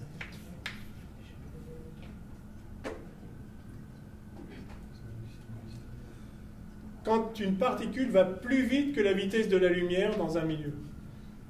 C'est impossible d'aller plus vite que la vitesse de la lumière dans le vide, mais dans un milieu, comme la lumière va moins vite que C, puisque n est plus grand que 1, il est parfaitement possible d'aller plus vite que la vitesse de la lumière dans l'eau, par exemple.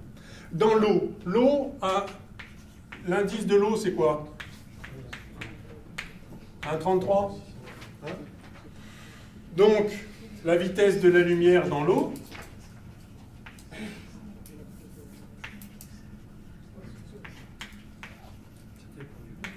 c'est C sur 1,33. Il est parfaitement possible d'aller plus vite que C sur 1,33. Que se passe-t-il? Que se passe-t-il quand on va plus vite que la vitesse du son dans l'air, par exemple? On passe le mur du son et ça fait un grand bang sonore. Ça fait une surpression colossale, ça fait une onde de choc en fait. Ça fait une onde de choc, à cette onde de choc est associée une surpression qu'on entend évidemment comme un grand bang. Ça fait éclater les vitres, parce que simplement il y a une énorme différence de pression de part et d'autre de cette onde de choc. Bref, ça fait un bang sonore. Quand on passe la vitesse de la lumière dans un milieu, on franchit le mur de la lumière, si vous voulez, et en fait, il y a un phénomène d'émission de lumière, c'est-à-dire que les ondes électromagnétiques sont émises, donc de la lumière, donc ça émet un rayonnement lumineux qu'on appelle rayonnement Cherenkov. Vous n'avez jamais entendu parler de ça?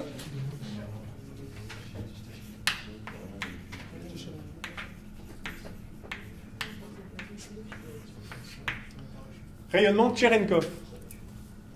Alors, Cherenkov, ça s'écrit aussi comme ça parfois. Avec un C, avec un chapeau à l'envers. Enfin, c'est mieux comme ça. Des fois, il y a un T aussi. Mais bon, les Français écrivent ça comme ça, les Anglais aussi. Donc, les anglo-saxons.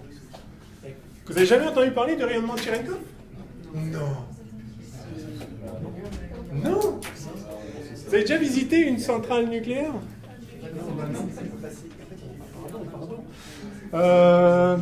Alors, non, parce que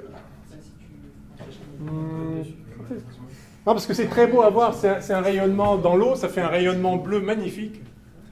Quand vous avez des particules relativistes qui vont presque à la vitesse de la lumière, donc plus vite que la vitesse de la lumière dans l'eau, donc ça émet cette lumière et on peut la voir. Alors, ah oui, tiens, ça c'est vraiment un truc marrant.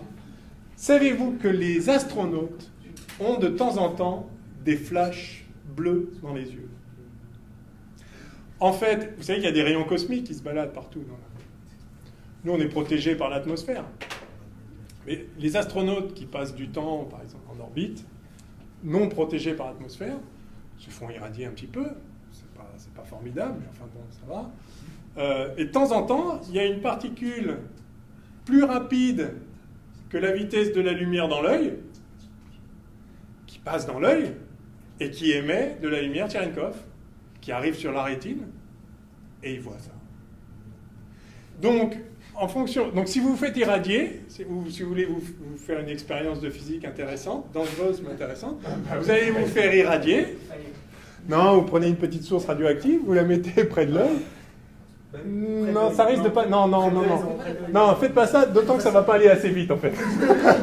Donc, très, très mauvaise idée, en fait. Très, très, très mauvaise idée. Non, parce qu'il faut aller quand même plus vite que la vitesse de la lumière allez, mettons que c'est quasiment à queue dans l'œil. 1,33, donc faut pour un... Ouais, non, il faudra aller beaucoup plus vite que l'énergie en question. Mais en tout cas, donc, des rayons cosmiques suffisamment énergétiques peuvent générer de la lumière... Enfin bref, sachez ça quand même, hein, c'est un phénomène à mon avis. C'est pas un programme ça, la lumière Cherenkov? Bon, c'est pour votre culture. Alors, combien de temps il nous reste pour faire ce qu'on avait dit qu'on ferait? Une demi-heure? Non, un peu plus. Bah c'est bon. Eh non, mais c'était important ça.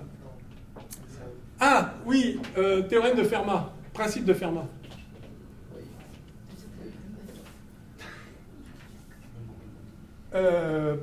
Ah oui, et le chemin optique, non, c'est très important, parce qu'il faut qu'on introduise ça maintenant pour faire, quand on fera l'optique ondulatoire, c'est vraiment important. Donc ce m, c'est pas n'importe quoi, c'est le rapport de la vitesse de la lumière dans le vide à la vitesse de la lumière dans le milieu. Et donc c'est toujours plus grand que 1. Donc dans l'eau, 4 tiers, 1,33. Dans du verre, ça dépend du verre, entre 1,3 et 1,5. D'accord? Vous savez, c'est à peu près les ordres de grandeur? Non? L'indice de réfraction du verre, 1,3, 1,5, ça dépend des verres. Dans du diamant, le diamant, c'est un gros indice de réfraction. C'est pour ça qu'il a des super réflexes.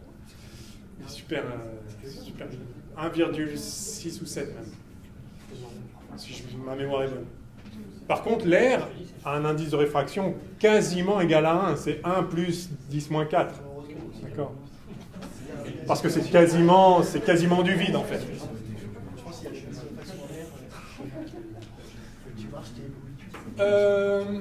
Qu'est-ce qu'on disait, là? Ah oui, théorème de Fermat, principe de Fermat, ça c'est important. Pierre de Fermat. Pour aller d'un point à un autre,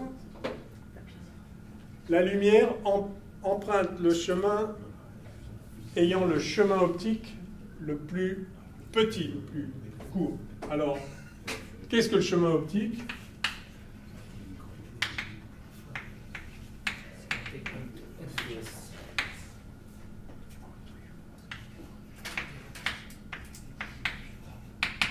Le chemin optique, pour aller d'un point A à un point B, on le note comme ceci, avec des parenthèses autour de A et B.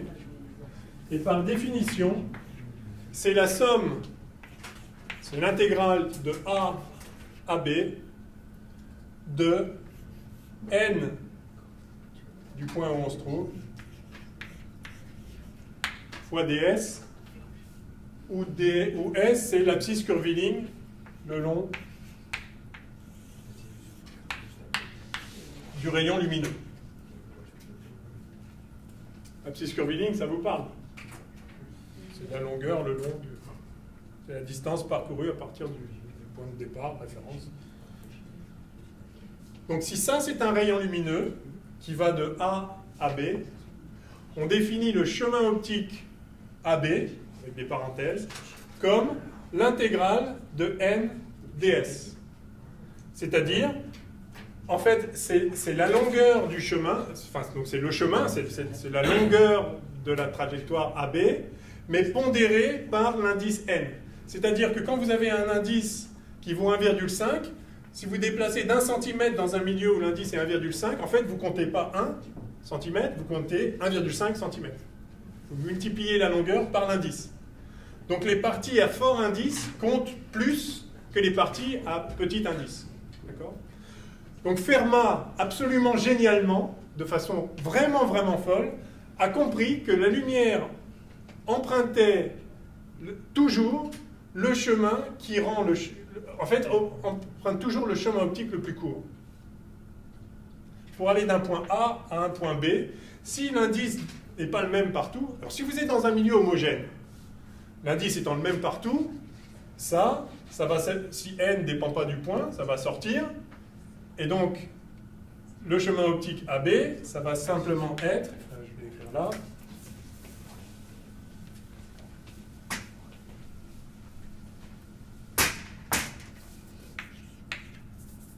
dans un milieu homogène,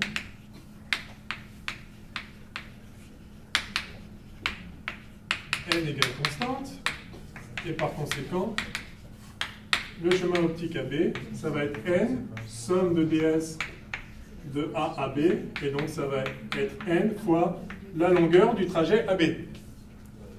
Le principe de Fermat, qui nous dit donc que la lumière emprunte toujours le chemin optique le plus court. Dans un milieu homogène, chemin optique le plus court, ça veut dire chemin le plus court. Et donc ça va en ligne droite.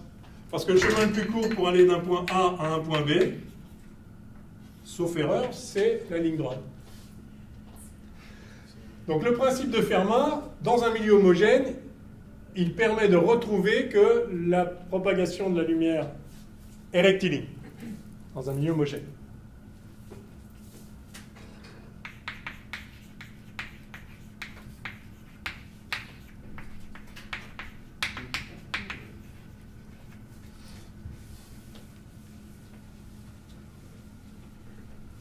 Là, je ne l'ai pas écrit, le principe de Fermat. Je vais l'écrire. Pour aller de A à B, la lumière emprunte une trajectoire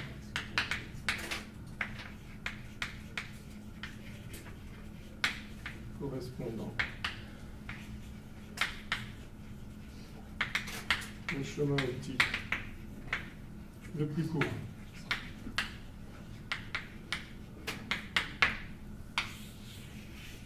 Ça, c'est génialissime, c'est immense.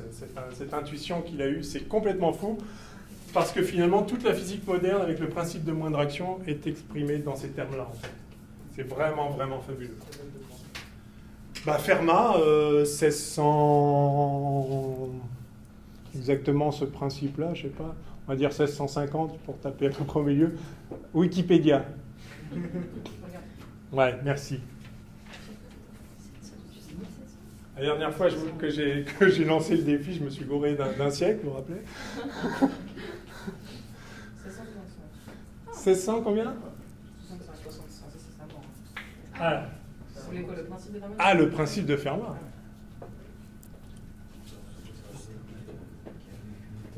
Il est mort quand, là, vous disiez? Il est né? Il n'est pas né. Bah, en fait, ils disent pas son... Oh! Ils disent première décennie du 17e. Ah, donc on ne sait pas exactement. On ne sait pas, c'est un mystère. 1600-X. Voilà, première décennie. Bon, enfin voilà, quoi, dans ces eaux-là. Donc c'est très fort, c'est vraiment, vraiment très fort. Oui, alors donc, ce principe implique que dans un milieu homogène, les rayons sont rectilignes. Maintenant, quand vous êtes à l'interface de deux milieux d'indices différents,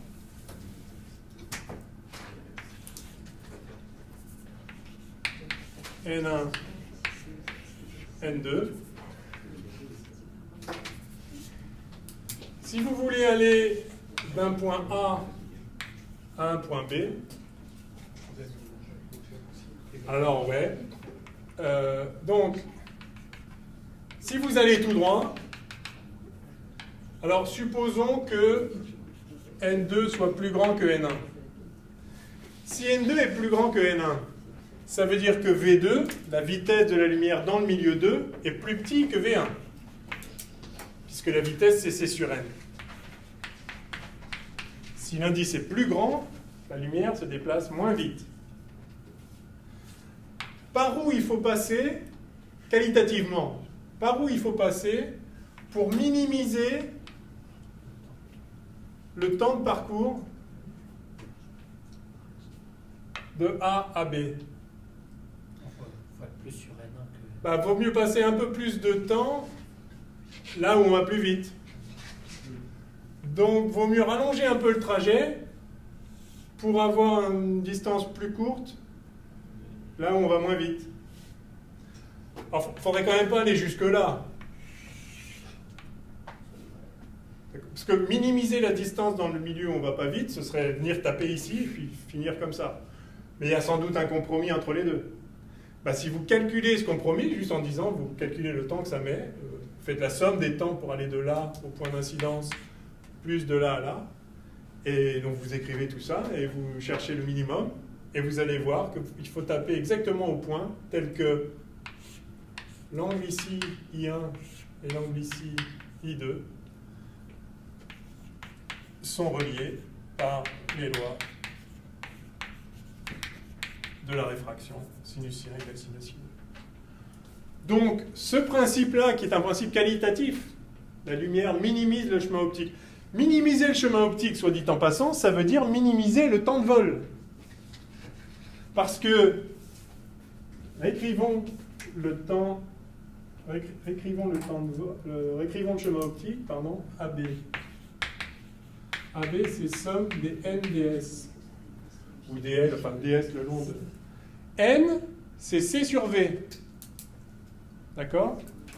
Donc ça, c'est somme des C sur V ds.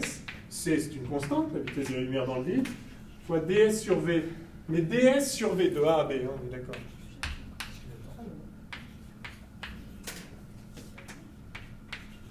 Par définition de la vitesse, V, c'est ds sur dt. Donc ds sur V, c'est dt.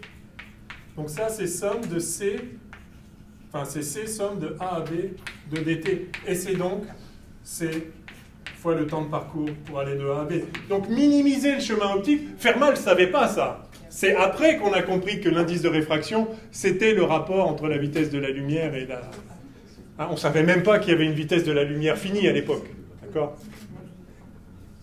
Ou tout juste... Non, Roemer, c'est même après ça, oui. Donc il n'était pas du tout question de... Enfin, Fermat ne savait pas ça. C'est vraiment génial. Fermat a compris que cette grandeur, la somme des NDS, était minimale, quelle que soit la configuration, le chemin suivi par les rayons lumineux,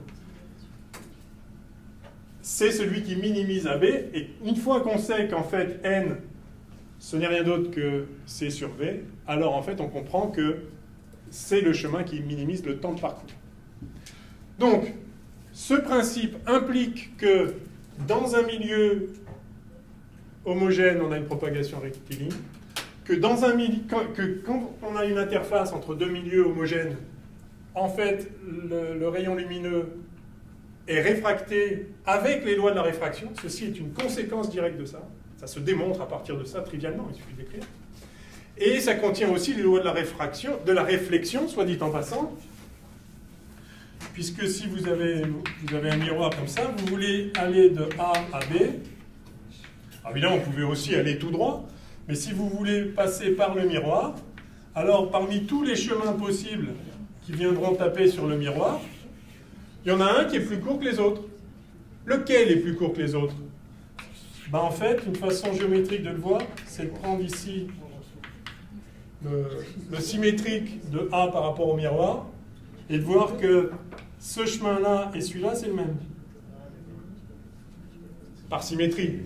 Et donc, aller par le chemin le plus court de A à B en passant par le miroir, c'est aller par le chemin le plus court de A' à B. Et le chemin le plus court de A' à B, c'est la ligne droite. Et donc, c'est celui qui va taper de telle sorte qu'on a le même angle I et R, enfin, l'angle de réflexion.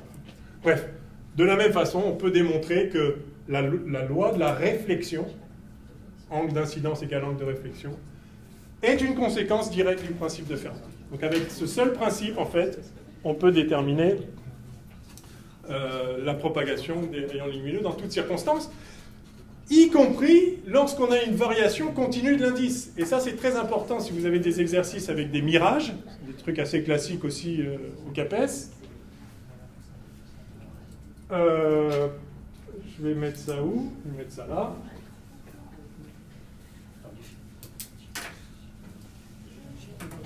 Si vous avez un gradient d'indice, vous avez peut-être, vous n'avez pas fait cette expérience là, avec le laser dans de l'eau sucrée là?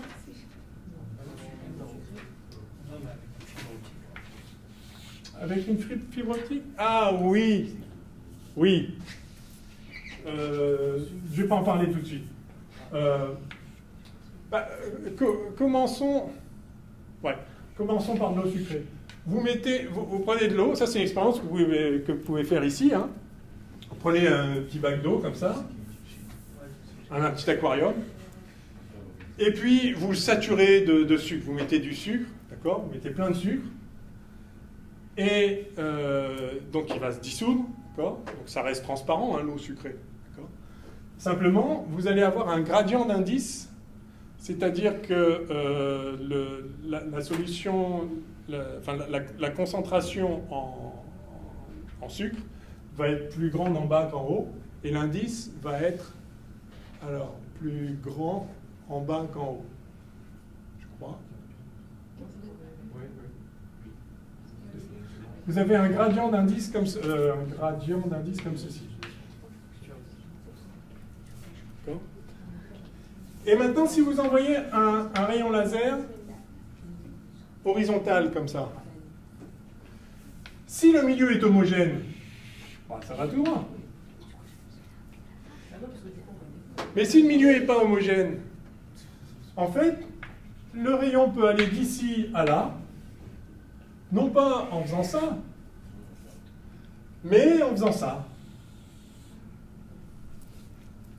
Parce qu'il va passer plus de temps là où on va plus vite, là où l'indice est plus petit, et puis moins de temps là en profondeur, quoi.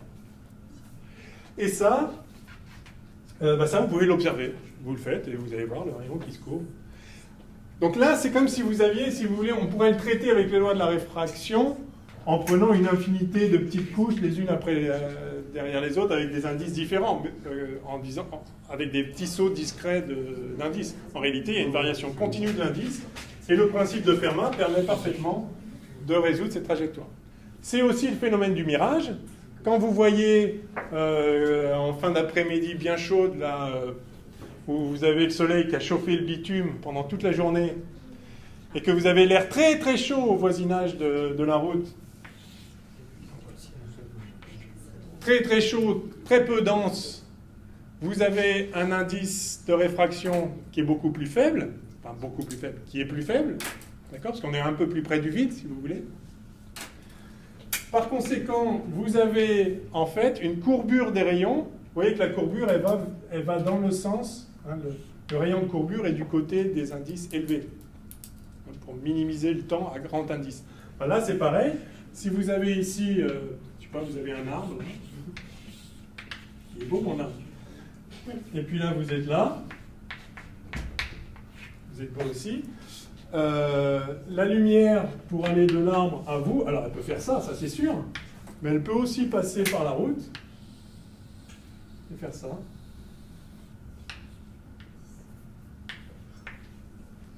Moralité, vous allez voir l'arbre se refléter sur la route et vous allez croire qu'il y a de l'eau, parce que d'habitude, quand il y a un reflet, c'est parce qu'il y a de l'eau. Alors s'il n'y a pas d'arbre, vous allez voir le ciel se refléter et vous allez croire qu'il y a de l'eau. Ça s'appelle un mirage. Et ça, c'est le principe de Fermat aussi, qui permet de rendre compte de ça très très bien. Bien. Alors, il reste maintenant 10 minutes. On a commencé en retard. C'est un mirage.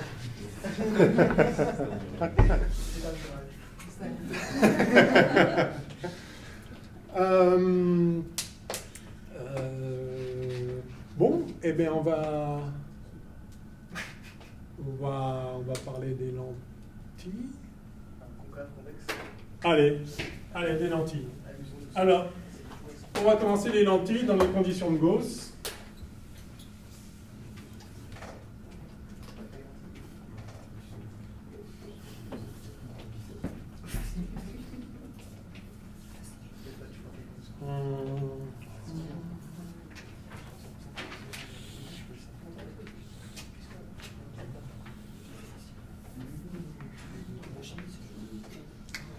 Non.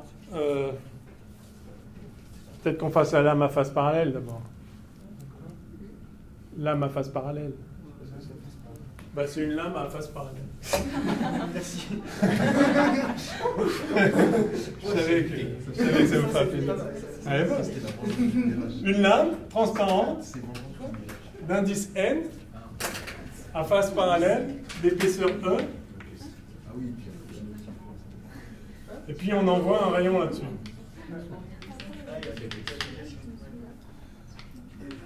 Alors, si on est dans l'air, hein,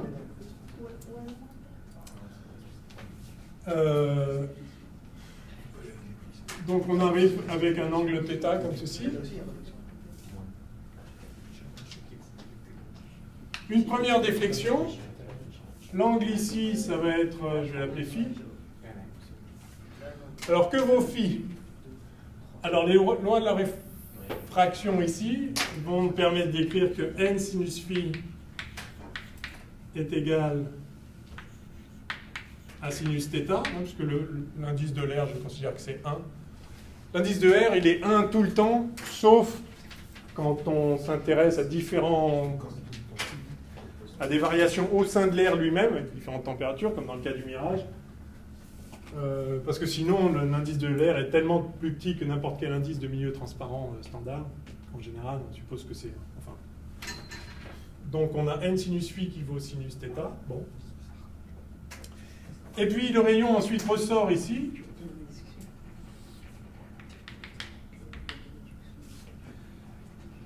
Et il ressort avec un angle θ'. Mais la loi de la réfraction sur la deuxième face s'écrit n sinus, alors phi' égale sinus θ'.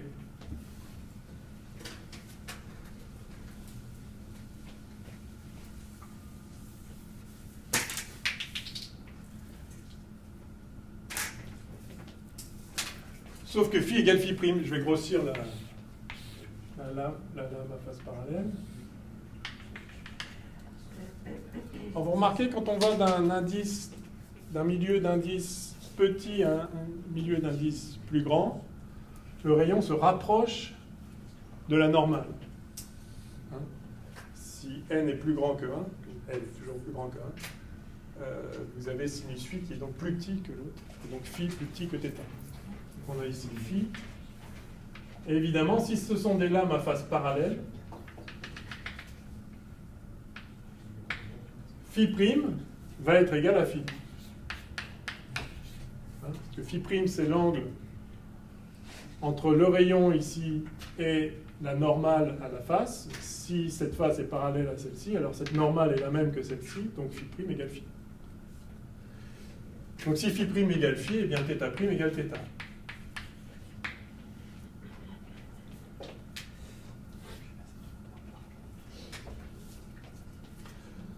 Par conséquent, à travers une lame à face parallèle, les rayons ressortent parallèles à leur direction incidente. D'accord ? Par contre, ils sont décalés. Alors, on va faire une première... Oui, avant de faire les lentilles, il faut faire les dioptres. On va faire le premier dioptre. Mais oui, mais oui.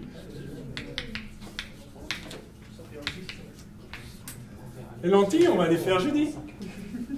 Ou mercredi, si vous venez mercredi. Non, Ouais, c'est pas grave. non, C'est pas ouvert. Si, je me fais rentrer.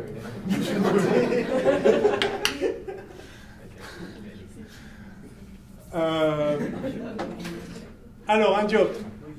Un dioptre. Alors d'abord, il y a les dioptres plans et les dioptres sphériques. Un dioptre, c'est quoi? C'est juste l'interface entre deux milieux d'indices différents. On passe de n à n'.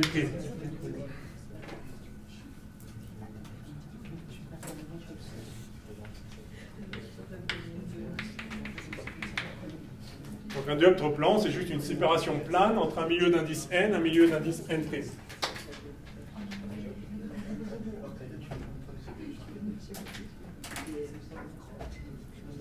Alors supposons qu'on ait une source de lumière, S,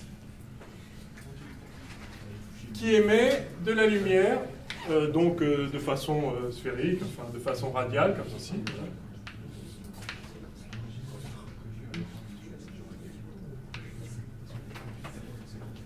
Et nous, on est là, et on regarde.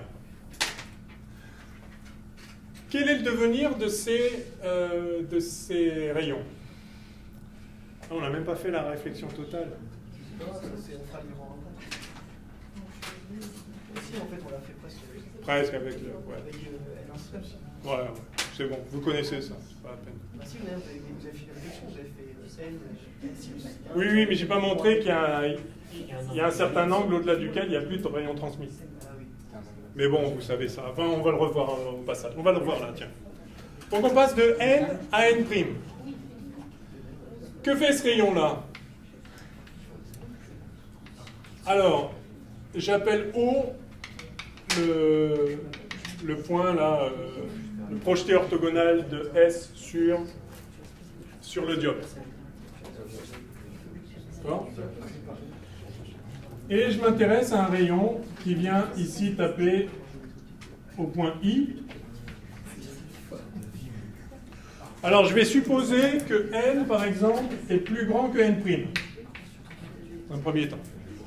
Si n est plus grand que n', je vais avoir, au point d'incidence ici, n sinus i égale n' sinus i'. On est d'accord? Où I est cet angle-là, et I',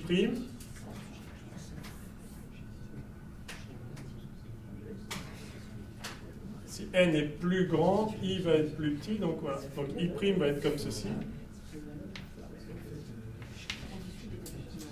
D'accord? Le rayon va s'écarter de l'axe. Ouais. De la normale ici.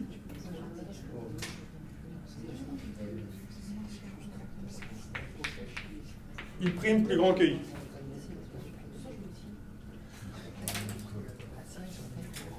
Le rayon symétrique ici va s'écarter symétriquement.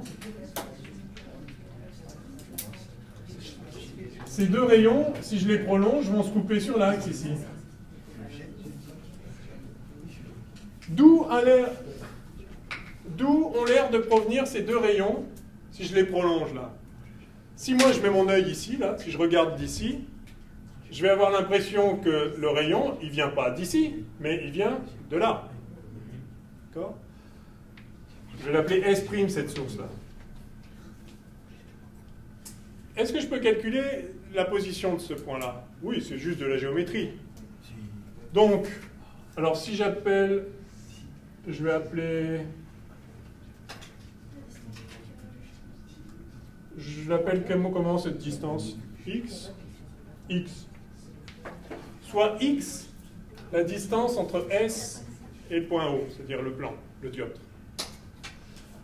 Et je vais chercher X' ici. Alors allons-y. Ici, j'ai l'angle I'. Pardon, j'ai mis un prime ici. Vous êtes d'accord qu'ici, j'ai l'angle I'? Je ne sais pas si vous le voyez bien.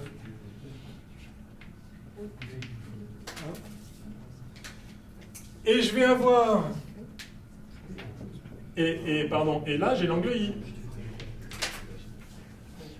Ouais. L'angle ici, c'est le même que celui-là.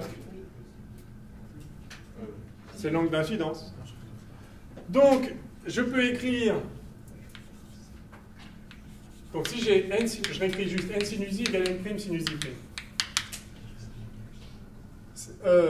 J'ai par ailleurs tangente de i, ça vaut OI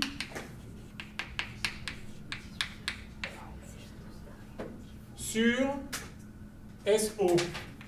Vous êtes d'accord, ça? Je mets des barres pour indiquer un chemin, pour indiquer une grandeur algébrique. Je définis plus dans ce sens-là et plus dans ce sens-là. C'est ce qu'on fait toujours en optique. On y reviendra la prochaine fois. En tout cas, tangente I, vous m'accorderez que c'est la distance OI divisée par X. Mais tangente I', c'est OI sur S', c'est-à-dire OI sur X'. Par conséquent, puisque OI est le même, j'ai X tangente I qui vaut X' tangente I'. Yes?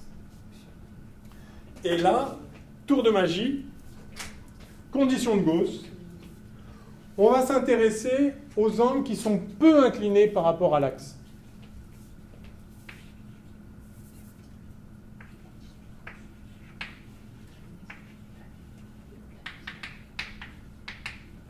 Enfin, pardon, c'est les rayons qui sont peu inclinés, c'est l'angle qui est petit. Donc, si rayon peu incliné, donc ceux qui vont, d'accord, qui s'éloignent pas trop de l'axe orthogonal au dioptre, donc si rayon peu incliné,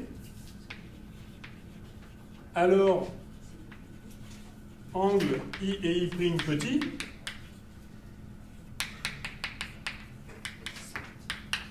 alors petit devant quoi? Bon, petit devant un radian. Alors en optique géométrique, ce qu'on appelle petits angles, c'est très simple. C'est des angles pour lesquels l'angle est égal à son sinus, est égal à sa tangente.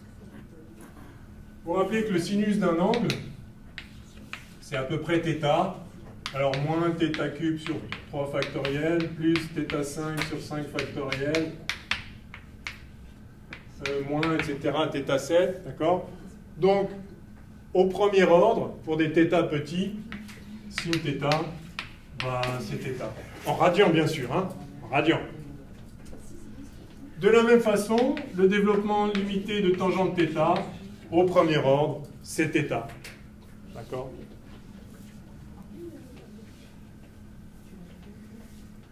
Donc, quand on dit des angles petits, on veut dire des angles tels que le sinus, c'est pareil que la tangente, c'est pareil que l'angle lui-même. Donc, dans toute l'optique géométrique qu'on fera, quand on dira qu'on se place dans les conditions de Gauss, c'est les conditions dans lesquelles on peut assimiler l'angle à sa tangente et à son sinus. Alors, si on peut faire ça, du coup, la relation de réfraction ici s'écrit simplement NI égale N'I', alors à peu près égal, mais justement l'idée c'est de faire comme si. Et on a de la même façon ici X, I, en gros c'est X', I'. En vertu de cette deuxième relation-là, qui nous indique où vont se couper ces deux rayons, en fait cette infinité de rayons sur le cône d'angle d'ouverture, de demi-angle d'ouverture I. Et de là, vous tirez que X', bah c'est I sur I' fois X, mais I sur I', c'est N sur N'. Et donc, vous avez la relation X' égale N sur N' X. Et pourquoi c'est miraculeux, ça? Pourquoi c'est miraculeux, ça?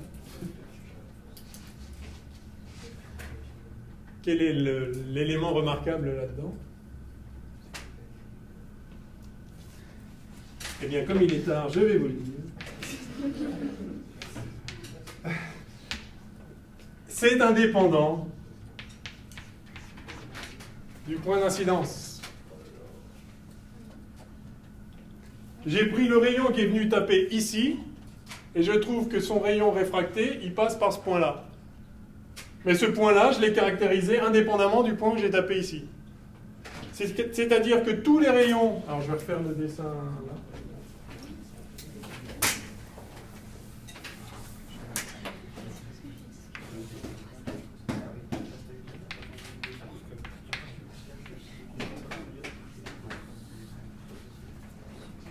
Tous les rayons, où qu'il tape, celui qui tape là, il va se réfracter comme s'il venait d'ici, mais celui-là aussi.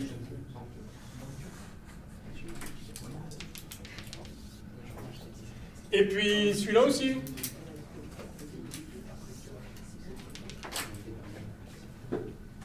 Tous. D'accord ? Puisque le point S' ne dépend plus du point I. Alors, il n'en dépend pas miraculeusement parce que j'ai supposé que le sinus et la tangente c'était la même chose. Je l'ai effacé là-bas, mais j'avais n sinus I égale n' sinus I' et x tangente I égale x' tangente I'. Donc, ça ne dépend pas du point où on vient taper, pourvu que tangente et sinus ce soit pareil.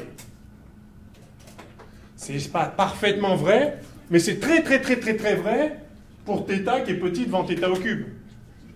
Donc si vous avez par exemple θ qui vaut 0,1, θ au cube c'est 1 millième, donc or 0,1 radian c'est déjà pas mal.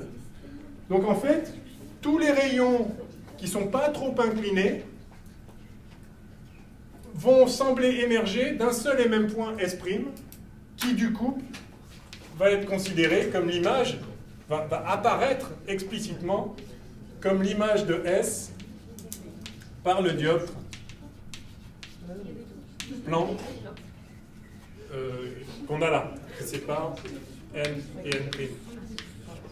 Parce que si je mets mon œil là, je vais voir plein de rayons qui viennent non pas d'ici, mais de là. Et ça, c'est typique dans un aquarium. Vous passez d'un milieu O avec N égale 1,33 à un milieu R avec N égale 1. Et le poisson qui se balade quelque part dans l'aquarium, vous avez juste l'impression qu'il est beaucoup plus près. Et vous dites, oh, ça grossit. Ça grossit pas du tout. Ça rapproche. Et du coup, comme c'est plus près, évidemment, ça a l'air plus gros. Donc oui, ça grossit. Ça grossit parce que vous voyez sous un angle qui est tout ça, alors qu'en fait, s'il n'y avait pas le... Enfin, s'il n'y avait pas le verre, il y aurait de l'eau partout. Mais bon, d'accord. Si l'aquarium était vide et que vous mettez un poisson en apnée, là, en apnée à l'envers, vous allez le voir plus petit, vous allez le voir sous cet angle-là, alors qu'en fait, avec l'aquarium, vous le voyez sous un angle plus gros. C'est simple. Alors, où se trouve l'image S'? Ben, voilà, elle est caractérisée par cette formule de conjugaison. Donc, voici la formule de conjugaison du dioptre plan, notre première formule de conjugaison, hurrah. Donc, vous voyez qu'on l'a fait quand même. Et cette formule, c'est n sur n'(x). Donc, si n est plus grand que n', effectivement, x' va être plus près du bord. Mais si c'était l'inverse, x' pourrait être là-bas. Enfin, S' pourrait être de l'autre côté si on passait d'un milieu n petit à un milieu n' plus grand. Alors, quand on a deux milieux d'indices différents, on dit que celui qui a l'indice le plus grand est plus réfringent. Ça, c'est le milieu le plus réfringent, le milieu S.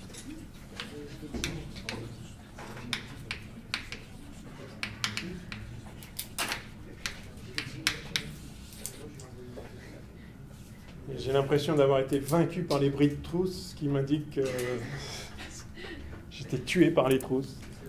Ça sent la fin. Ça sent la fin.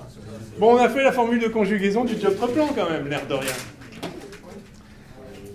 Là, à partir de maintenant, tout va aller très vite. On va faire, jeudi, on fait le dioptre sphérique, le miroir sphérique, et puis après, les associations de dioptres, et donc ça, c'est les lentilles. Il suffira de mettre les relations de conjugaison l'une après l'autre. Les prismes aussi, c'est vrai qu'on n'a pas fait les prismes. Bon, ben, on fera ce qu'on peut. Il y a encore des choses à faire. Allez, bon courage.